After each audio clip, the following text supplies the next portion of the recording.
Hey, today I'm going to share with you my top 10 favorite pieces of prepper gear that I think every home should own. Hi, I'm Jack, and I'm a co-founder of SkilledSurvival.com and TheResilientLife.com. And I've been producing content and doing research and officially helping millions of people through these websites answer all their questions about survival and preparedness.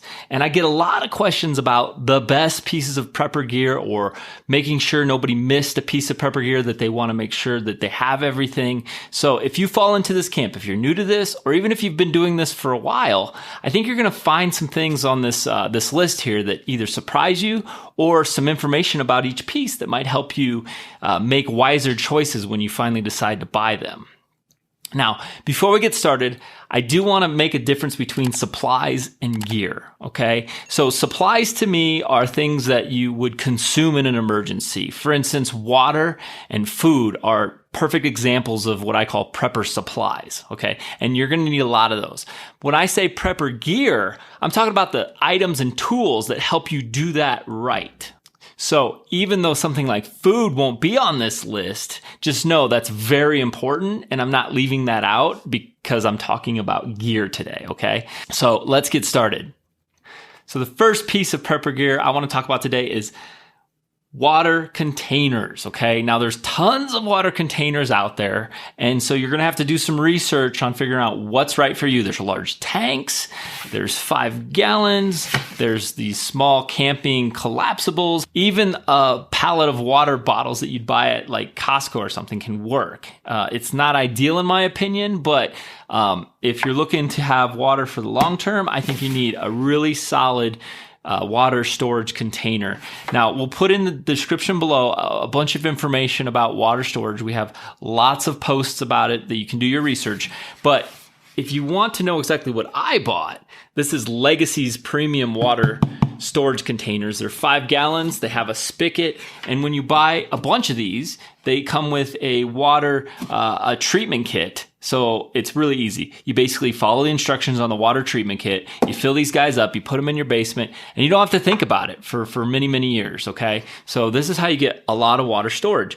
And what I really like about this is when I go camping, I can take 1 or 2 of these with me and use them up, and then when I get back, I refill them. So it's a piece of gear that I can use during the entire year, but also it supports my living a resilient life, being prepared efforts, okay? All right, the next piece of prepper gear that you need is also associated with water, and that's this. You need a way to filter water, okay? So in an emergency, you have to go out possibly and restock your supply of water, okay?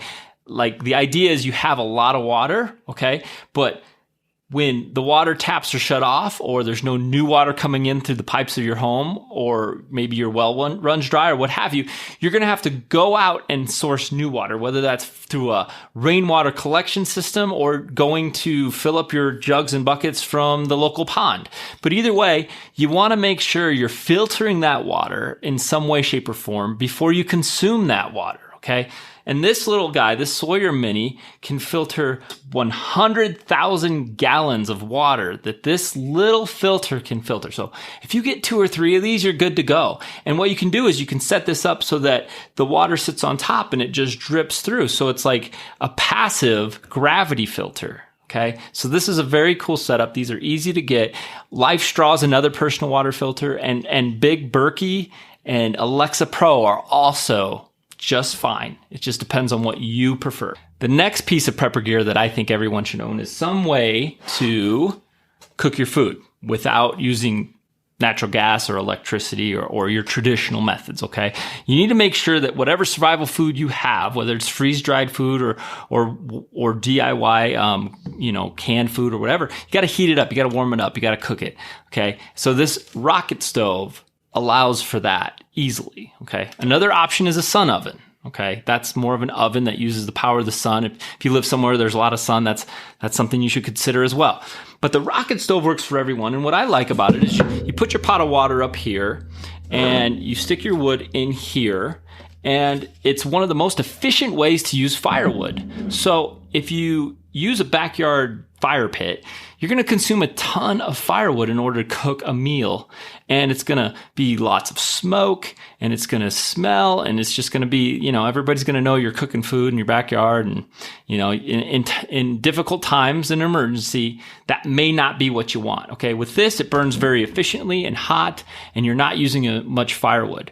So I highly recommend you check out a rocket stove. The next piece of prepper gear that I highly, highly recommend is some kind of first aid kit or medical supplies. So right here, it doesn't have to be some massive thing. It just needs to have your basic supplies. This here's one from My Medic. It's more like a bug out size pouch, or a IFAK, they call them. And this here is a bleed control kit. Okay. And both of these combined provide a ton of resources in order to treat most medical conditions at home, because you just can't assume you can go to the 24-hour emergency care facility. First of all, they might be overwhelmed with people, or the doctors are staying home to protect their family and they're not even willing to go and help you. So, you just can't rely on other people 100% all the time. So you have to have some backups, and I highly recommend this. And it's not gear, but I highly recommend you get a medical book, like a preparedness medical book that shows you how to do basic procedures like suturing and treating infections and things like that. That way, if you do have to do those things, you have some kind of resource that's not online, that's a physical book that you can use to treat medical. The next piece of preparedness gear that I think everyone should own is some type of backup generator system. If you have the means, you could go with something much bigger, like this. All right. This is the Bluetti Power Station, and I did a video on that. So if you want to know more about this specific unit, click the description below and you'll get a full review of this guy. But it's 60 pounds. It's got a lot of inputs, outputs. You can hook up to solar. You can hook it up to your car. It's awesome for camping, but it also can run your refrigerator. Yes, I've tried it. It works. A big, nice, big, regular size refrigerator for several hours. So while it doesn't replace a whole house by itself, it's not like a traditional fuel-based generator that would, you'd run it off your whole house. What I love about this is it's zero noise, essentially, very low noise, and it doesn't create any toxins. So you can actually run it in your house. And it also can be recharged through solar. So it's a big battery, it's a big solar generator, and it's really awesome. Or perhaps you just want to go with the traditional fuel-based generator, and then you have to stockpile your fuel, right? And that would be a supply. But either way, whichever way you choose to go, I think you have to have something in place from that standpoint. The next piece of prepper gear that I highly, highly recommend is a hand crank radio. These are an essential piece of prepper gear because if the power's out, you can't rely on the internet. You can't rely on the TV to get information on what the hell's going on out there. Is it dangerous? Should I bug out? Should I stay in? What should I do? And what's going on? So you need a radio because it's going to be one of the best ways to make sure that you are aware of what's happening out there. So a hand crank radio is cool. All it has is a crank, and you crank it to generate power. And what's also neat is it's also a hand crank generator, like I just talked about. So if times are tough for you and you don't have the means to buy a separate kind of generator, this is better than nothing. This will power a few small electronics, and also give you the communications you need to run a radio and find out what's going on around town. So, this one can kind of substitute for the other two if you're on a very, very limited budget. So everybody should be getting a hand crank radio, period. The next piece of preparedness gear that I think every home should own is a gas mask. Now, some people freak out and be like, gas mask, really? Are we talking doomsday here? And I'm like, no, we're not talking doomsday. We're talking tear gas. We're talking chemical attacks. We're talking nuclear fallout. I mean, come on. If those things happen and the very air you breathe is dangerous, then you're going to be so glad you got a gas mask. Now, what if the pandemic that we just had was 10 or 15 or 20 times worse than it was? What if you were 80% likely to die? If something like that, right? Really, really nasty. You wouldn't be going to the grocery store anywhere unless you had some kind of gas mask. Okay, so we've done a post on gas masks that'll give you all the information. This one is from Mira Safety. We highly recommend this one. It's really a good gas mask.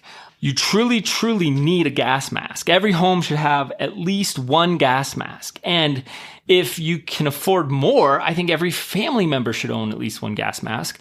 And you should have multiple filters for each gas mask so that you could leave and come back, go out and come back, and have plenty of filtration for that. Okay.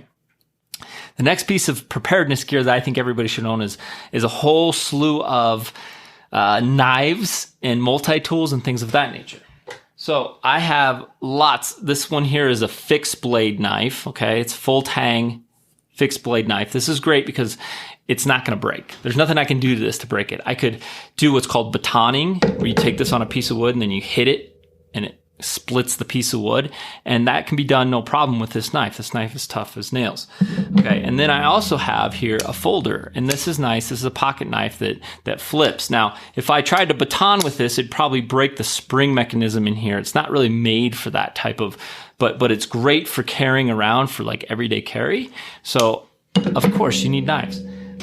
Another piece of gear I like is like a really nice multi-tool. Okay. So this will get you your needle nose pliers. This will get you, all your some other knives and some other saws and things like that. And so it's really nice for everyday carry. So I highly recommend this be a part of your toolkit. And of course, you got to keep your knife sharp. So a knife sharpener. This one's one we recommend. It's on our blog post. You can get the description below. Just like everything we talked about, there'll be a lot of links and description. So if you want to know more about any of this gear, go below and you'll find it. So this knife sharpener will keep your knives real nice and sharp, and it's not big. You can carry it anywhere. So it's great. All right. So next up is lighting. I think everybody should have a flashlight and batteries. Now this one is rechargeable, so that's nice. So I could hook this up to the hand crank radio and I could recharge my flashlight anytime I want. But a super bright flashlight is always recommended because at night, if you're walking around, you just need to make sure that you can see where you're going, what's going on. And if there's any invasions and stuff, you need to, boom, make sure you shine a light on that and make sure that you're able to see what you need to see, okay? The last piece of preparedness gear that I think every home should own is a bug out bag. Now, I know what you're thinking. Bug out bag? Really? A bug out bag? I'm bugging in. I'm not going anywhere. I'm hunkering down, and there's no way you're going to split me up from my supplies. But let me ask you this. Wildfires are getting more prevalent every year. They're getting more dangerous. They're getting faster. If you happen to live anywhere where there's a potential for a wildfire or even just a neighborhood fire, you got to have a bug out bag. You got to be able to grab a bag of your stuff, your flashlights, your knives, your radios, some food, some water filtration, and get the heck out of Dodge within like 1 minute and be away from that dangerous place, which is your home. Okay. And if you're forced to leave your home, you just want to have some bags of supplies that's yours. I personally like this bag from Evatech. It's about the right size. Okay. People can get their bug out bags way too heavy. When you're in the 40 or 50 pound range, it's just going to weigh you down. It's going to slow you down. And it's a bunch of gear you don't need. Okay. We're not talking leaving for months at a time. We're talking a few days maximum. And so this bag by Evatech, their combat bag, is a very good priced bag. It's got high quality stitching and zippers. It's got good padding. And I can fit a bunch of stuff in here, but I just got to make sure I don't put too much because I want to keep it nice and light. You know, I want to keep it 25 pounds, 30 max, okay? And so we have a post on keeping your bug out bag nice and light, and it also has a chart on there that shows you how much your bug out bag should weigh based on your weight, okay? So it'll give you some kind of frame of reference for how heavy your bug out bag should be. But a lot of people don't get bug out bags because they don't think they're ever going to bug out, but I think they're misunderstanding what a bug out bag can be for, okay? You're right. Some people are planning on leaving and never coming back and going to a bug out location if doomsday occurs, and that's fine. But you need something for kind of your more everyday wildfire type event to be able to get the heck out of your home and have some supplies with you. Let me ask you this. Would you consider yourself resilient to a future emergency or fragile? Okay. Because if you at all think you're at all fragile, then you need to consider joining our program called The Resilient Life, okay? It's a group of like-minded preparedness people who are sharing information. And what's really cool is the website has all these badges you can earn. And what's neat about the badges is it walks you through all the different steps of getting more resilient, becoming more prepared, okay? And what you do is you start off with a number, and as you finish these requirements to try to earn these badges, you increase what we call your readiness score. And your readiness score helps you become more resilient, and you get to track that over time, okay?